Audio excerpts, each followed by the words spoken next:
안녕하세요. 이제 정말 추운 겨울이 지나가고 꽃피는 봄이 오고 있네요. 이 봄처럼 다들 삶에 화사한 일들만 있으셨으면 좋겠어요. 저는 부족한 것 없이 자라 결혼을 하고 좀 힘든 삶을 살게 됐고 남들한테는 창피해서 말도 못하는 일이 있답니다. 오늘은 이곳에 털어내보려 용기를 내보았어요. 그럼 지금부터 제 이야기 잘 들어봐 주세요. 저는 대학에서 피아노를 전공한 여자입니다. 어린 시절부터 교육에 관심이 많으신 부모님 덕분에 이것저것 배우지 않은 것이 없었고, 피아노에 재능과 흥미 두 가지를 다 갖고 있던 터라 부모님의 적극적인 후원에 힘입어 대학에서 전공까지 하기에 이르렀죠. 저희 집은 오빠와 저 두 남매가 자랐었는데요. 각자의 방에서 침대와 책상을 갖고 있었으며 가끔 학교 친구들도 집에 초대해서 놀 만큼 여유가 있었어요. 가지런히 정리가 되어 있는 제 방을 본 친구들은 하나같이 제게 말했어요. 어머나, 야, 완전 공주님 방이 따로 없네. 너무 멋지다. 나도 이런 방 갖고 싶어. 아, 우리 엄마가 워낙 정리하는 걸 좋아하셔서 너도 엄마한테 말씀드려서 이런 방 가져. 야, 말이 쉽지. 우리 엄마는 내 침대도 안 사주셔.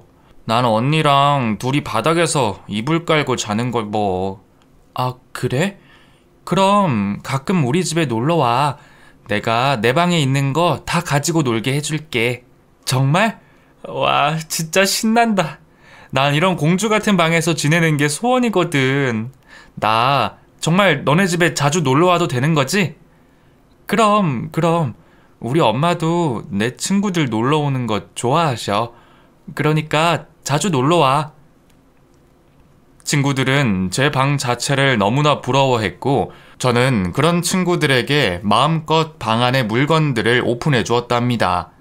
늘 부족한 것 없이 부모님이 다 사주시다 보니까 사실 웬만한 것에 대한 애착이나 집착이 별로 없었던 것 같아요.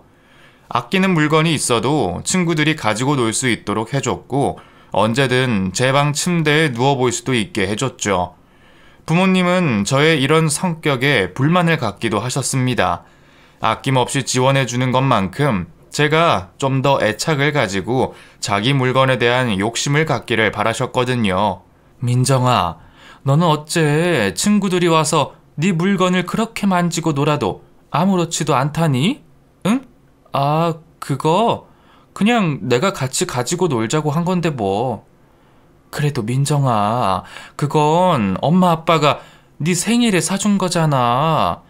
열심히 돈 모아서 사준 건데 친구들이 가지고 놀면 좀 아깝고 화도 나고, 그런 마음 없어? 나는 없는데. 그냥 같이 사이좋게 가지고 놀면 되는 거잖아. 난 그게 더 좋아. 친구들한테 오히려 하지 말라고 하고 만지지 말라고 하는 게 더 이상한 것 같아, 엄마. 엄마는 우리 민정이가 자기 것에 대한 어느 정도의 욕심도 좀 있고 그랬으면 좋겠는데. 엄마의 기대와는 반대로 저는 그런 욕심이 별로 없었던 것 같아요. 그런 저의 성격이 무슨 일을 하든지 간에 끝까지 야무지게 하지 못하는 것과 어느 정도 연관이 있어 보이셨나 봅니다. 그래도 제가 딱 하나 애착을 갖고 있는 것이 있었어요. 그건 바로 피아노를 치는 일이었는데요. 선생님한테 잘한다고 칭찬도 받고 제가 스스로도 즐겁기도 했기에 꾸준하게 공부해 나갔었답니다. 지금 생각해보면 어린 시절부터 좀 더 욕심을 내고 미친 듯이 연습을 했었으면 어떨까 하는 생각도 들어요. 나이가 들어 뒤늦게 욕심을 가져봤지만 이미 그때는 많이 늦었었거든요. 좀 더 악착같이 피아노에 집착해서 했더라면 유학도 갈 수 있었을 테고 연주자로서 어느 정도 성장도 할 수 있었을 텐데 말이죠. 초등학교 1학년 때부터 오빠와 함께 다닌 피아노 학원에서 잘한다 잘한다 소리를 들었고, 오빠는 2년을 채 다니지 않고 포기했지만 저는 포기하지 않고 쭉 다녔습니다.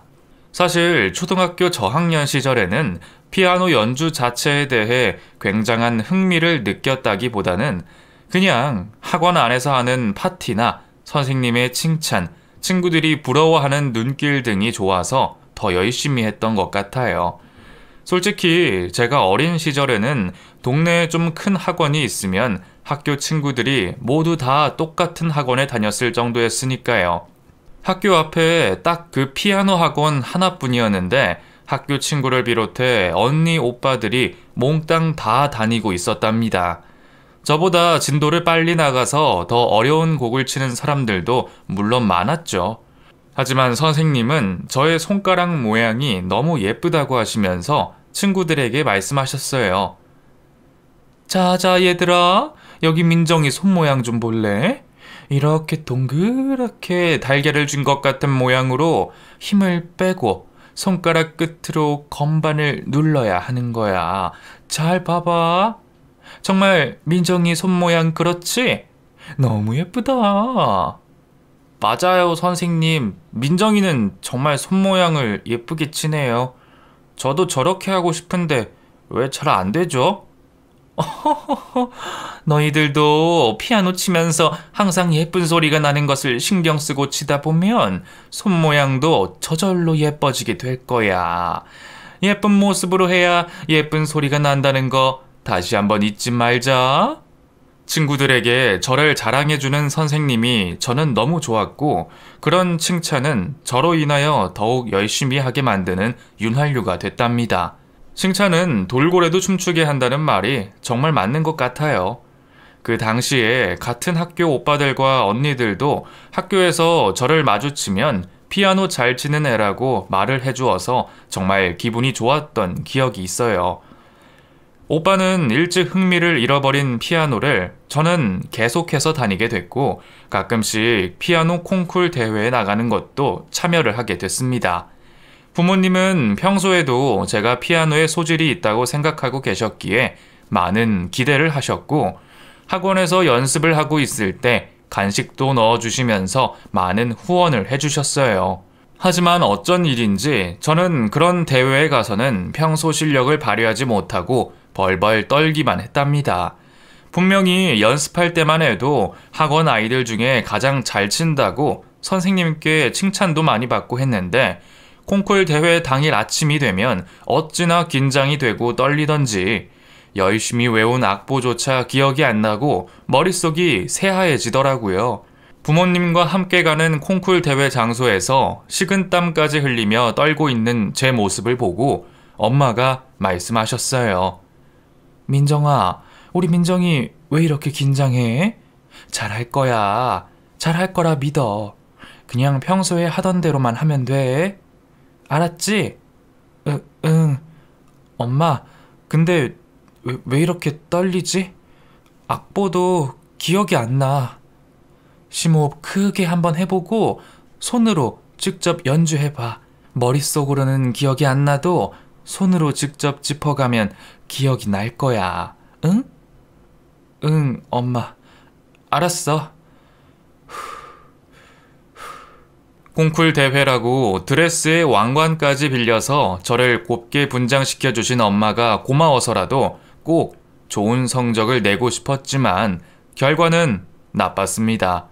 평소에 별로 어렵게 느껴지지도 않았던 부분에서 실수가 나오면서 뒷부분까지 악보를 까먹고 치는 바람에 평소 실력의 반도 안 되는 모습을 보여주고 말았죠.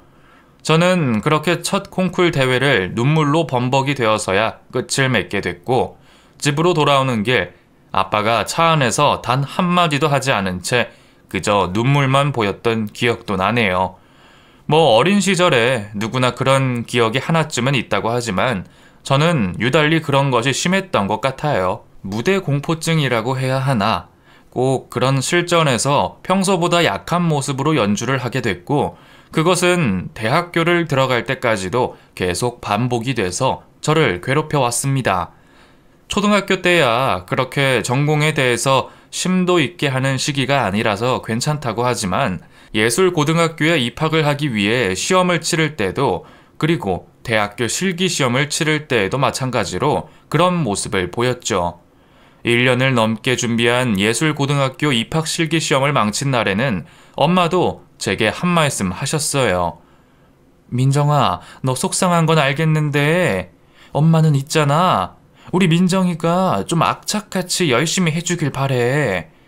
연습할 때도 좀 진짜처럼 더 욕심 있고 악착같이 말이야.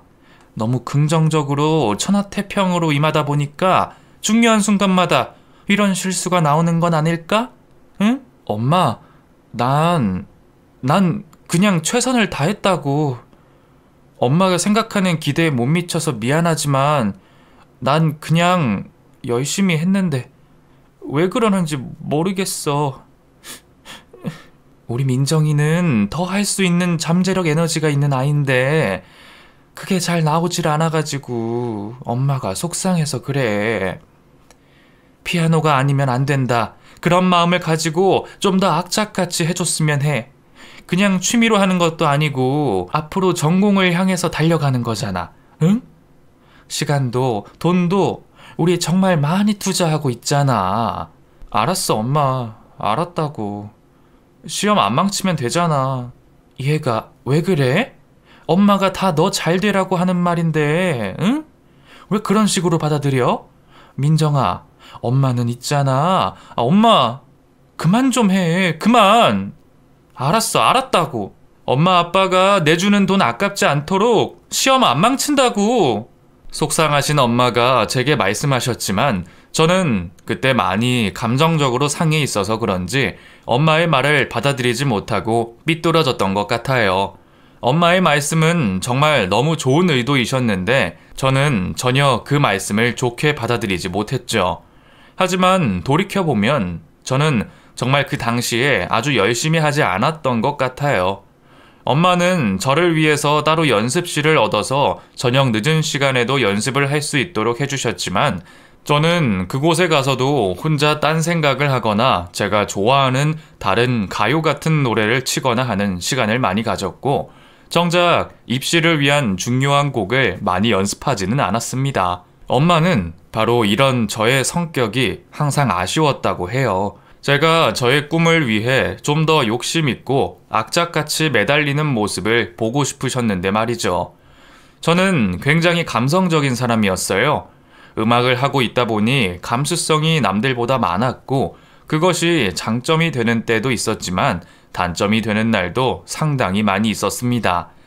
장점이라 하면 그저 그때그때 상황에 맞는 음악을 친구들에게 추천도 잘 해주고 연주에 있어 감성적인 표현도 잘 되는 것 정도였지만 단점이라고 하면 감성에 따라 연습을 안 하기도 했고 쓸데없는 것에 빠져서 잠시 넋이 나가기도 하고 그러는 것이죠. 누구나 예술을 하는 사람으로서는 감성적인 부분이 있는 것은 맞았지만 저는 악착 같은 면이 없는 감성만 있는 사람이었기에 그 빛이 많이 발휘되지는 못했던 것 같아요. 오빠는 평범한 인문계 대학교를 진학해서 열심히 학교 생활을 하고 있던 시기에 저는 정말 하루 24시간이 모자랄 정도로 바쁜 고등학교 시절을 보냈습니다. 아침에 학교에 다녀오면 이미 오후 늦은 시간이 되었는데 그때부터 학원, 과외, 그리고 피아노 레슨까지 다녀오면 밤 12시가 다 됐답니다. 방학 때면 연습실을 대여해서 그곳에서 하루 종일 피아노 연습을 하기를 바라신 부모님 때문에 그곳에 갇혀 지낸 시간이 많았는데요. 솔직히 고백하면 그때 같이 연습실을 쓰던 친구들과 몰래 빠져나와 맛있는 것도 먹으러 다니고 남자친구들도 만나러 다니고 그랬었어요. 친구들은 모두 하나의 꿈을 가지고 있긴 했지만 하루 종일 스트레스를 받으며 연습실에서 생활하다 보니 많이 답답하다고 하면서 제게 말했죠. 야, 민정아, 내 남자친구가 잠깐 이 근처에 온다는데 너도 같이 나가자. 응? 나? 난 연습해야지. 나 내일 레슨 가야 돼. 이거 잘 안 돼서 선생님한테 혼난단 말이야. 야, 레슨 하루 이틀 받냐? 나도 맨날 혼나. 근데 계속 붙들고 있는다고 해서 그게 확 느는 것도 아니잖아. 잠깐 갔다 오자. 내 남친이 자기 친구들 2명 데리고 나온다고 친구 데리고 나오래. 같이 코인 노래방 갔다 오자. 노래방? 나 노래 잘 못하는데. 누가 네 노래 들으러 가냐? 그냥 같이 가서 노래 부르면서 스트레스도 풀고 놀다 오는 거지 뭐. 그렇게 저는 연습실에 있던 친구와 나가서 놀았고, 한번 그런 시간을 갖게 된 후에는 몇 번이고 반복해서 계속 나가서 놀았었어요. 무엇이든 처음이 어렵지 두 번, 세 번째는 정말 쉬운 법이잖아요. 그리고 친구 남친이 데려온 친구들 중 한 명과 교제도 하기 시작했었죠. 또 제 성격에 감성적이다 보니까 남자친구와 교제하면서 그 남자에게 빠져서 공부도 피아노 연습도 제대로 되지 않았답니다. 도무지 아무것도 집중을 할 수가 없었죠. 아무튼 그렇게 고등학교 시절을 보내고 나니 저의 피아노 실력은 그저 그냥 그런 평범한 정도가 되어 있었고, 인류대학교에 들어가서 유학까지 가기를 바라셨던 부모님도 점점 기대감을 낮추셨습니다. 레슨 선생님과 진로에 대한 상담을 다녀오신 후 실망이 가득한 한숨을 쉬시며 제게 말씀하셨는데요. 민정아, 선생님이 그러시는데 우리 원서 쓰는 학교가 엄마가 생각한 학교랑 너무 다른데. 이거 진짜니? 응? 응. 엄마, 미안. 나도 좀 더 잘하고 싶은데 그게 잘 안 되네. 그래, 그럴 수 있지. 무엇이든 뭐 마음대로 다 되기만 하는 건 아니니까. 민정이가 그렇게 열심히 해도 잘 안 된다면 어쩔 수 없는 거지. 지금 가진 선에서 최선을 다하자. 응? 엄마 아빠는 늘 민정이 응원해. 알았어, 엄마. 응, 최선을 다해볼게. 엄마는 제가 남자친구를 사귀고 연습도 제대로 하지 않는다는 것도 모르신 채 그저 한숨만 쉬시며 저를 끝까지 믿어주신다고 하시더군요. 좀 죄송하기도 했지만 그렇다고 그 이후에도 특별히 달라지지는 않았던 것 같아요. 그렇게 딱 제 실력에 맞는 보통 학교의 피아노과에 입학을 하게 됐고, 그곳에서 저는 새로운 친구들을 만나면서 정말 열심히 사는 친구들이 많다는 사실을 알게 됩니다. 진짜 레슨 받을 돈이 없어서 최대한 레슨의 횟수를 늦추고 혼자 피나는 연습을 하면서 알바까지 해서 레슨 받아온 오빠도 있었고, 집안 사정이 힘들어 개인 과외 같은 것을 받아본 적 없이 동네 학원에서만 배우고 당당히 피아노과에 진학한 친구도 있었어요. 저는 그런 사람들을 보면서 참 제가 부모님께 받은 후원에 비해 열심히 하지 않았구나 하는 생각을 하기도 했어요. 하지만 대학 생활은 성인이 되었다는 마음에 술도 먹고 놀러도 가고 하면서 점점 저는 피아노에 대한 애착보다는 삶에 대한 새로운 세상에 눈을 떠버려서 정말 열심히 하지 않았던 것 같아요. 그 당시 저는 다른 학교 체대와 미팅을 하는 자리에 꽤 많이 나갔었습니다. 예체능은 예체능과 통한다는 그런 말이 있다고 하면서 많은 친구들이 저를 미팅 자리에 데리고 나갔죠. 그때는 고등학교 때 만난 남친과도 헤어지고 있을 때라 여기저기 참 많이도 다녔었어요. 그리고 3명 정도의 남자친구를 사귀다가 드디어 미래의 남편을 만나게 됐답니다. 저보다 3살 위인 오빠였던 최대생 남친은 군대를 제대하고 학교 졸업을 앞두고 있었는데 키도 크고 몸도 좋아서 아주 제가 홀딱 반해버렸었어요. 성격도 와일드하고 터프한 면도 있었는데 그때 저는 왜 그렇게 그런 모습이 좋아 보였는지 몰라요. 지금 생각해보면 참 쓸데없는 모습이었는데 그때는 그 모습이 너무나 멋져 보였죠. 술도 잘 마시고 트레이닝복을 입은 모습도 너무나 멋진 그 오빠와 데이트하는 것이 제 삶에서 가장 행복한 순간이었답니다. 제가 최대생 남친을 만난다는 사실을 알고 저희 오빠는 극구 반대를 하며 말하더군요. 야, 너 최대 남친 만난다며? 야, 만나지 마라 웬만하면. 왜? 왜 만나지 마? 오빠가 뭘 한다고. 야, 체대 나와서 제대로 일도 안 하고 껄렁껄렁 대는 애들이 얼마나 많은 줄 아냐? 그냥 평범한 문과나 전문적인 이과 애들 만나. 취업 준비하고 열심히 공부하고 그러는 애들 말이야. 미래를 위해서는 그게 100번 낫다니까. 너 진짜 후회해. 참나, 됐거든? 난 그렇게 답답하고 속 터지는 애들 안 만나. 내 남친만 만날 거라고. 제대로 취업해서 직장 다니는 게 최고의 행복이야. 열심히 공부한 애들이 괜히 그러는 줄 아냐? 오빠 말 들어. 오빠도 봐. 취업하고 첫 연봉이 벌써 이 정도인데 네 남친은 뭐 한다니? 당장 졸업인데 졸업하고 뭐 해서 돈 벌 건데. 상관하지 마. 다 생각이 있겠지. 뭐 회사 다닌다고 돈 잘 벌고 안 그런다고 돈 못 버냐?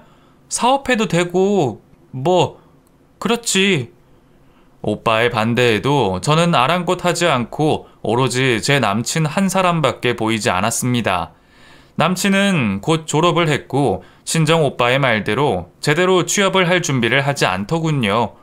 그래도 어린 시절부터 수영 선수를 했었기에 거기에 대한 프라이드가 상당히 강했는데 막상 알아본 수영 코치 월급이 너무 짜다고 자존심이 상해서 일하기가 싫다고 하더라고요.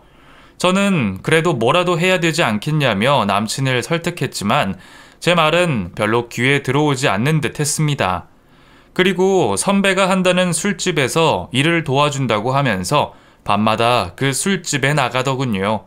솔직히 저희 부모님께 남자친구의 현재 상황에 대해서 말씀드리지는 못했어요. 그저 사업을 준비하고 있다고만 했고 더욱이 오빠한테는 절대로 말을 하지 못하겠더라고요. 괜히 말했다가는 바로 헤어지라고 할 게 뻔하니까요. 하지만 제 사랑은 식지 않았습니다. 사랑 하나만 있으면 살아가는데 아무런 문제가 없다고 생각했죠. 저는 피아노 학원에서 아이들을 가르치며 일을 하고 있었고 남친은 선배가 운영하는 술집에서 알바를 하며 결혼을 하자는 말을 하기 시작했어요. 서로 모아둔 돈 하나도 없이 그저 사랑 하나만 가지고 결혼을 한다는 생각이 지금 돌이켜보면 참 용감하기도 했었네요. 철이 들어 자기 앞길을 위해 저축도 하고 투자도 하는 또래의 똑똑한 친구들을 보면 제 모습이 한심하기도 하고요. 대학 졸업할 때까지 부모님이 넉넉하게 주신 용돈으로 학교를 다녔었기에 딱히 적금을 한다던가 하는 생각은 전혀 하지도 못했었고 오히려 아빠의 카드를 가지고 백화점에 가서 옷과 화장품을 사고 때로는 엄마를 쫄라 명품 핸드백까지 샀던 저입니다. 그렇게 저와 남친은 용감하게도 결혼을 하자는 말을 했고 서로의 집에 인사를 드리러 가게 되면서 난관에 부딪히게 되죠. 물론 당연히 저희 집에서는 반대가 엄청 심했었습니다. 제대로 된 직업도 없고 모아둔 돈도 없이 어떻게 결혼이라는 말을 쉽게 하느냐고 말씀하셨고 남친이 그 당시에 미래에 대한 확고한 꿈도 없고 계획도 없었기에 더욱 답답하게만 보이셨을 것 같아요. 하지만 저는 그런 부모님께 임신했다는 거짓말까지 하면서 결혼을 강행했습니다. 정말 철이 없게도 부모님께 제가 결혼할 때 도움을 달라는 말까지 하게 됐었죠. 대학 졸업 후 유학까지 가서 피아노의 길을 더 가기를 바라셨던 부모님에게 가슴에 대못을 있는 대로 박았고 부모님은 그 충격으로 며칠을 알아 누우셨어요. 그때 정말 죄송한 마음이 많이 있긴 했지만 남친과 결혼할 수 있다는 생각에 기뻐했던 마음도 있었답니다. 남친과 저는 결혼을 할 수 있을 것이라는 희망을 갖고 있었거든요. 오빠, 나 말 잘했지? 갑자기 임신이라는 생각이 확 난 거 있지? 그거 아니었음 우리 결혼 절대 못해. 야, 진짜 말 잘하더라. 너 어쩜 그렇게 연기를 잘하냐? 야, 배우 해도 되겠더라. 아, 근데 그나저나 부모님 괜찮으신 거지? 그래도 너무 걱정되긴 하다. 죄송하기도 하고. 휴, 그러게. 나도 많이 속상해. 그렇지만 어쩌겠어. 오빠랑 결혼 못하게 하시는데. 그렇다고 오빠 나랑 결혼 안 할 거야? 어? 에이, 무슨 말을 그렇게 해. 아니지. 절대 아니야. 나도 너랑 꼭 결혼할 거라고. 그래. 오빠, 우리 결혼 꼭 하자. 그때 저는 철이 참 없었어요. 그렇게 남친과의 결혼에 설레이는 마음으로 남친의 집에 인사를 드리러 갔습니다. 남친의 부모님은 크게 경제적인 여유가 있는 것은 아니셨지만 아들을 수영 선수로서 키웠다는 자부심이 상당하셨어요. 물론 중학교 때까지밖에 선수 생활을 했고 딱히 이렇다 할 대회 입상 성적도 없었지만요. 아주 우리 아들 어렸을 때 수영 천재라고 난리도 아니었어. 그거 뒷바라지 하느라 내가 얼마나 힘들었다고. 그때는 우리 아들이 엄청 유명한 수영 선수가 돼서 올림픽에도 나가고 그럴 줄 알았더니만. 에휴. 아가씨는 피아노 전공했다고? 그럼 지금 무슨 일 해요? 아, 네. 지금 피아노 학원에서 아이들 가르쳐요. 학원에서? 그거 돈 엄청 짜다고 하던데. 그쵸? 아니, 내가 아는 사람 딸도 바이올린인가 전공했는데 학원들이 원장이 다 돈 가져가고 선생들은 엄청 짜게 준다고 하더라고. 아, 네. 그리 높진 않아요. 아니, 그럼 혹시 앞으로 학원 차릴 생각은 있고? 아니, 부모님이 학원 차려주신다는 말 안 해요? 아, 아직 모르겠어요. 어떻게 하실지. 정확히 그 부분에 대해서는 말씀을 안 해봐서. 그렇군요. 우리 아들은 수영 선출이니까 어디 가든 수영 코치로서 밥 벌어먹고 살기에는 문제 없을 거예요. 워낙에 실력도 출중했고. 남친의 부모님은 제게 은근히 학원을 차려서 돈을 벌었으면 하시더라고요. 자신의 아들이 과거에는 어땠는지 모르지만 현재는 그렇게 별 볼 일 없었는데도 불구하고 말이죠. 더군다나 제 뱃속에 아이가 있다는 것을 알고서도 그렇게 말씀하신 걸 보니 정말 제게 경제적인 부분을 기대하시긴 하셨나 봐요. 저는 그렇게 부모님께 임신했다는 거짓말까지 하면서 결혼식을 하게 됐습니다. 결혼을 준비하는 과정에서 물론 엄마한테 임신이 거짓말이라는 것이 들켜서 아주 많이 혼이 나긴 했지만 이미 청첩장까지 다 나온 상황에서 되돌릴 수는 없는 부분이었죠. 신혼집은 남친 집에서 5천만 원을 보태주셨고 나머지는 저희 부모님이 다 해주셨습니다. 그래도 딸이 고생하지 않고 살기를 바라시는 마음에서 경제적인 도움을 많이 베풀어 주셨는데 저와 남친은 그땐 그것도 모르고 그저 얼굴에 한박 웃음만 가득했었어요. 그건 예비 시모도 마찬가지였고요. 결혼식을 준비하면서 저희 아빠는 남친을 불러 당부의 말씀을 하셨다고 해요. 그래도 전문성을 살려서 수영 코치의 자리라도 있고 결혼을 하라고요. 그저 아는 형의 술집에서 알바를 하는 상태로 결혼하는 것만은 꼭 피해달라고 말이죠. 남친은 저희 아빠가 집도 얻어주시고 했기 때문에 그 말을 들을 수밖에 없었고 급히 동네 수영센터에서 코치 자리를 구해 취직을 하게 됐답니다. 결혼을 하고 나서 남편의 수영 코치 생활은 얼마 가지 않아 끝이 나고 말았어요. 예전부터 욱하는 성격에 겉보기에 화려한 것만 좋아하던 남친은 아이들을 가르치다가 학부모한테 항의 전화를 받고 열받아서 못 참고 그 자리를 뛰쳐나와 버렸다고 했어요. 정말 너무나 쉽게 한숨에 그렇게 일자리를 그만두고 나왔다면서 제게 자랑 삼아 말을 하더군요. 그래도 그때까지만 해도 저도 아이도 없었고 신혼의 삶이다 보니 남편의 결정에 크게 반박을 하지 않았었는데요. 문제는 시간이 지나면서도 남편의 행동은 변함이 없이 계속해서 똑같은 모습만 보인다는 점이었어요. 결혼 생활이 지속되면서 저는 2명의 아이를 낳았는데 그동안 몇 군데의 수영 코치 자리를 그만뒀고 선배가 운영하는 술집에서 일하는 것도 너무 쉽게 그만둬 버리고 말았답니다. 뭐만 하면 자존심 상해서 뭐만 하면 열받아서 그만둔다는 남편의 말에 저는 점점 지쳐가고 있었죠. 저야 아이를 낳고 학원 일도 그만두고 쉬고 있었지만 남편의 고정적이지 않은 수입 때문에 친정 부모님이 참 많은 도움을 주셨습니다. 하다못해 생활비의 일부를 주시기도 하셨으며 고기와 과일같이 돈이 많이 들어가는 것들도 사다 날라주셨어요. 염치도 없게 그걸 다 받아먹는 남편은 나중에는 더욱 큰 걸 요구하기도 하더군요. 자기야, 근데 자기 부모님 경제력이 어느 정도 되셔? 어? 아니, 그게 내가 생각하고 있는 게 하나 있는데 호프집 말이야. 나 호프집 차린다고 하고 장인어른께 도움 좀 받으면 어때? 뭐? 자기야, 정말 너무한다. 그건 아니지. 열심히 일할 생각을 해야지. 왜 자꾸 도움받을 생각만 해? 아빠, 엄마가 그동안 얼마나 우리 집을 많이 도와주셨어. 자기가 일해서 돈 모아서 할 생각을 해야지. 안 그래? 아니, 서로 돕고 살면 좋지 뭐. 우리 엄마 아빠가 돈만 좀 있었으면 벌써 나 차려주고도 남았을 텐데.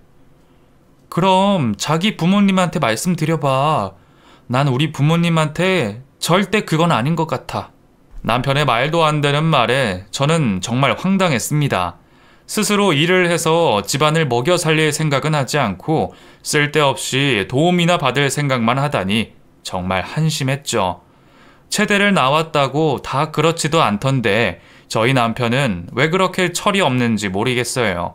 저는 그렇게 얼마 되지도 않는 생활비를 받았으며 도저히 안 되겠다는 생각을 했습니다.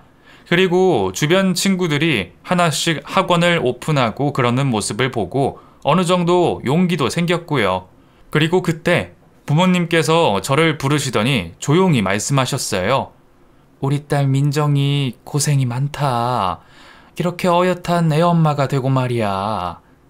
엄마 아빠가 생각해 봤는데 너 여태까지 피아노 공부하고 그런 거 아까워서라도 학원을 오픈하면 어때? 응? 아, 나도 안 그래도 그런 생각 했었는데. 근데 뭐 내가 돈이 있나? 지금 생활비도 없어서 힘든 상황인데 뭐.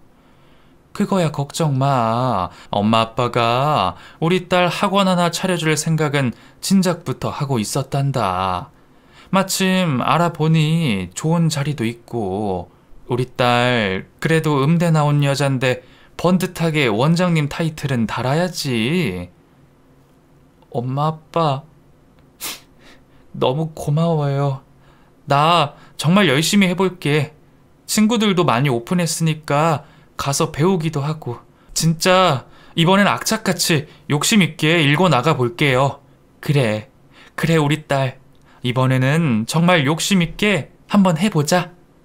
그렇게 저는 부모님이 차려주신 피아노 학원의 원장이 됐습니다. 저는 그때 다짐했죠.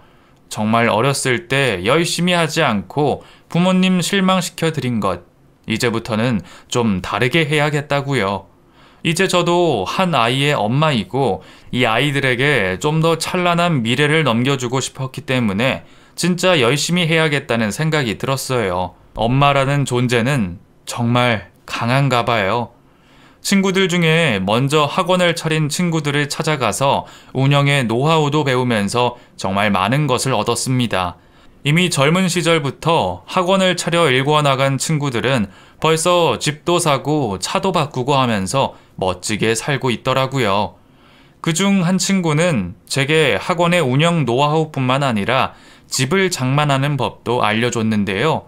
뭐니 뭐니 해도 집을 사서 돈 버는 것이 최고의 투자라고 하면서 학원을 운영하면서 얼른 종잣돈을 마련해서 집을 장만하라고 하더라고요. 자신도 그렇게 집을 마련했는데 그 집값이 엄청나게 올랐다고 하면서요. 저는 정말 아무것도 모르던 새로운 정보에 눈을 뜨게 되는 순간이었습니다. 저는 그 당시에 신문도 뉴스도 그렇다고 인터넷에 기사도 잘 안 보던 사람이었고 남편은 더 했으니까요. 당장에 돈 몇백만 원도 통장에 없었는데 집을 사서 몇 억이 올랐다는 말을 들으니 눈이 뒤집힐 지경이더라고요. 그래서 학원을 운영하며 돈을 악착같이 모으기 시작했습니다. 한 번도 보지 못했던 제 모습에 부모님과 친정 오빠 모두 너무 보기 좋다고 칭찬을 해줄 정도였죠. 남편은 여전히 빈둥대면서 일을 하다 말고 했지만 저는 그곳에 아랑곳할 시간도 없었어요. 그저 제 학원을 잘 일구어 나가면서 돈을 버는 재미에 푹 빠져 있었거든요. 남편이 빈둥대며 제 학원 문 셔터만 내려주려고 자꾸만 제게 들러붙어 있을 때도 저는 화도 한번 내지 않고 그냥 그러려니 하면서 받아줬습니다. 돈의 여유가 좀 생기니까 마음의 여유도 좀 생겼었던 것 같아요. 제가 학원을 일구어 나가면서 아이들은 저희 친정 부모님이 봐주셨고 가끔씩 시모가 제 학원에 찾아왔었습니다. 학원은 2년이 지나서 원생이 많아졌고 아이들로 북적거리는 모습을 보면서 시모는 말했죠. 어머나, 이게 다 몇 명이야? 아이고, 아주 득실득실거리는구만. 어머님, 여긴 웬일이세요? 지나가다 들렸다. 아이고, 얘네 한 명당 원비가 얼마니? 이거 아주 꽤 많겠는데? 애들이 총 몇 명이나 돼?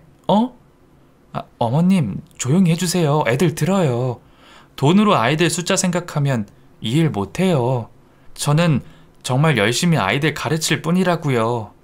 참나. 너 말은 똑바로 해라. 다 돈 벌라고 하는 거지. 괜히 하니? 너 돈 좀 번다고 네 남편 밥도 잘 안 챙겨주고 그런다던데. 그거 정말이야? 아무리 여자가 돈을 벌고 그런다 해도 남편은 자고로 하늘이야.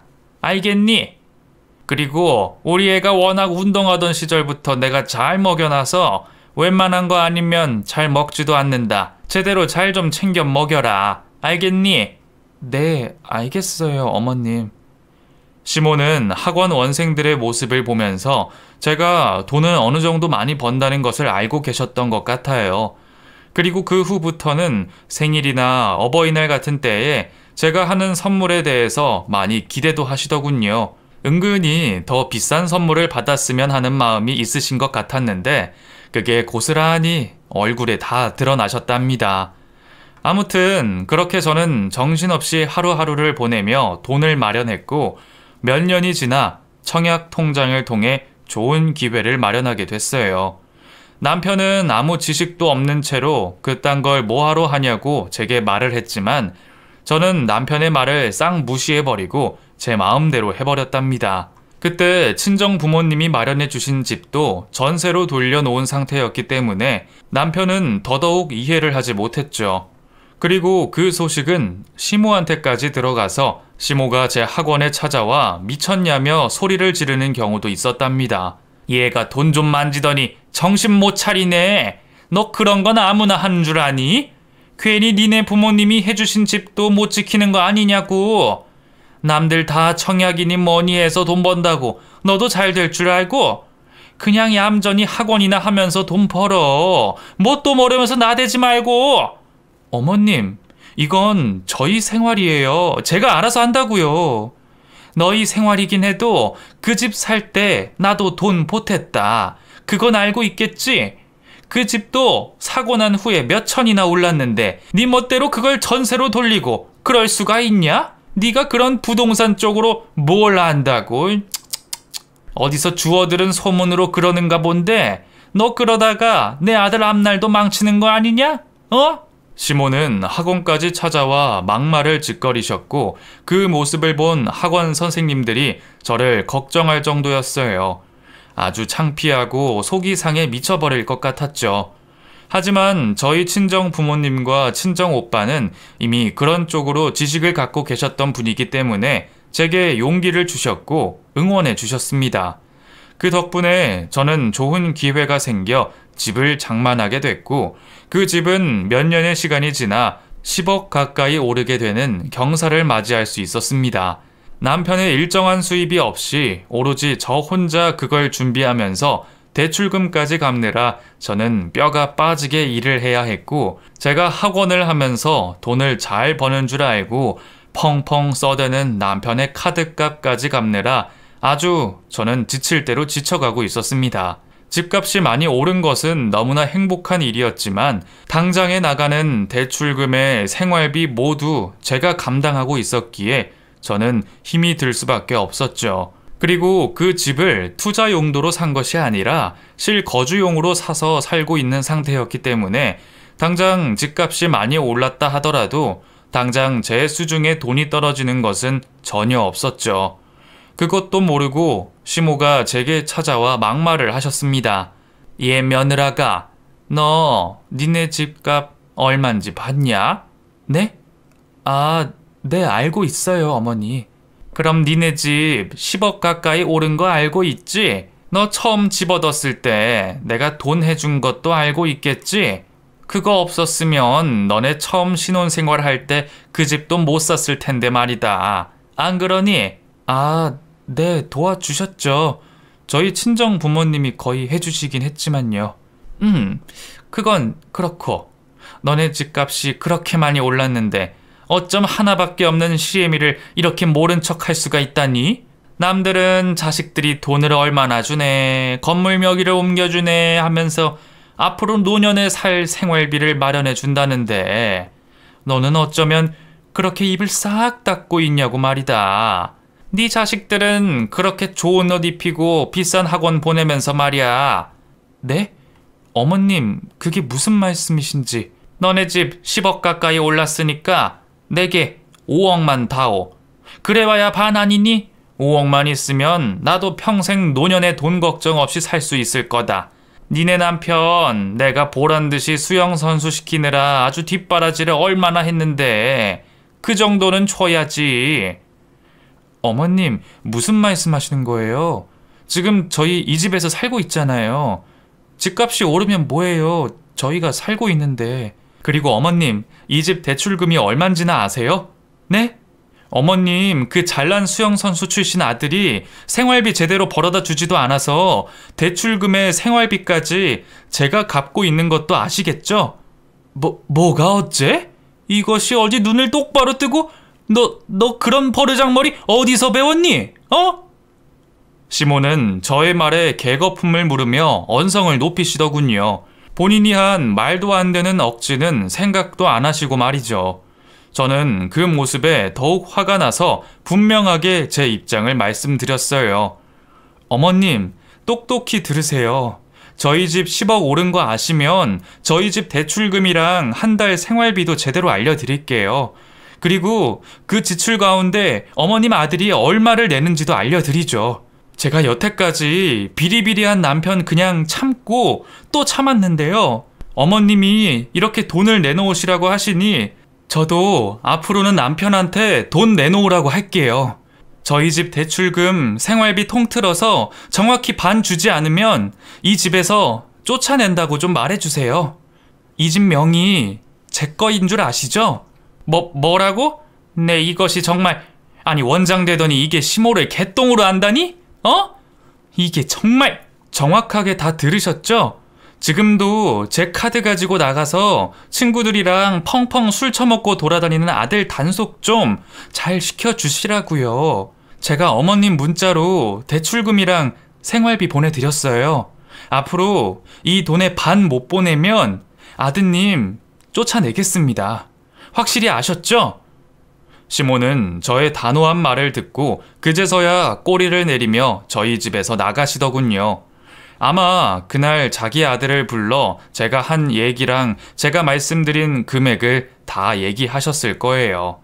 정말 결혼해서 단 한순간도 경제적으로 책임감을 가지고 일한 적 없는 남편에게 실망도 많이 했지만 오로지 사랑으로 또 아이들 봐서 참고 또 참고 있었답니다. 하지만 시모가 말도 안 되는 억지를 부리며 제게 돈을 내놓으라고 하니까 저도 이제서야 속 시원히 그동안 참았던 부분에 대해 말씀을 드릴 수밖에 없었어요. 아무리 생각해도 저는 그때 그 말을 한 것에 대해 잘했다고 생각합니다.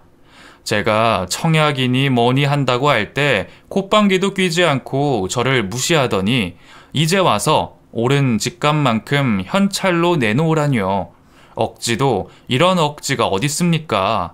아이들 보기에 떳떳한 삶, 그리고 좀 더 나은 미래를 안겨주기 위해 피땀 흘려 돈 벌고 있는 제가 안타깝지도 않나 봅니다.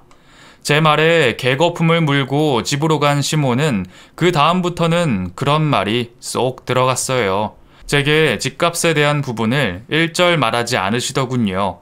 오히려 몇 가지 반찬을 했다며 저희 집 현관문에 걸어놓고 가신 적도 있으실 만큼 제게 조심스러워 하시는 모습을 보게 됐답니다.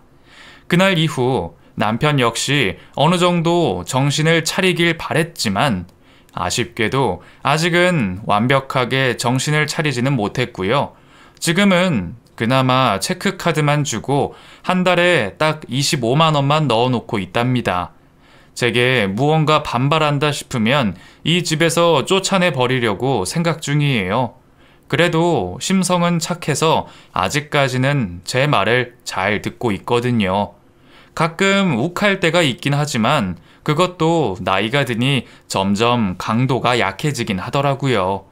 남편이 주는 돈은 아직 전체 대출금과 생활비의 반이 되지는 않지만 그래도 노력하는 모습이 가상해서 조금은 봐주고 있기도 해요. 저는 지금 그 누구도 부럽지 않게 열심히 아주 악착같이 살아가고 있습니다. 오랜 기간 운영하고 있는 학원도 자리가 잡히고 노하우가 쌓여서 척척 잘 돌아가고 있고요. 여러분들의 인생은 어떤지 궁금하네요. 사람 사는 일이 다 비슷하다고는 하지만 그래도 이곳의 사연들을 들어보면 참 황당하고 이상한 일들도 많이 일어나는 것 같더군요. 저는 이곳에 이렇게 지난 날들을 털어놓으니 뭔가 마음이 후련해지는 기분이 들어요. 여러분도 말 못하고 답답한 고민이 있다면 이곳에 털어놔 보세요. 정말 홀가분한 마음을 느끼실 수 있을 겁니다. 이상으로 제 이야기 마칠게요. 긴 이야기 끝까지 들어주셔서 감사해요.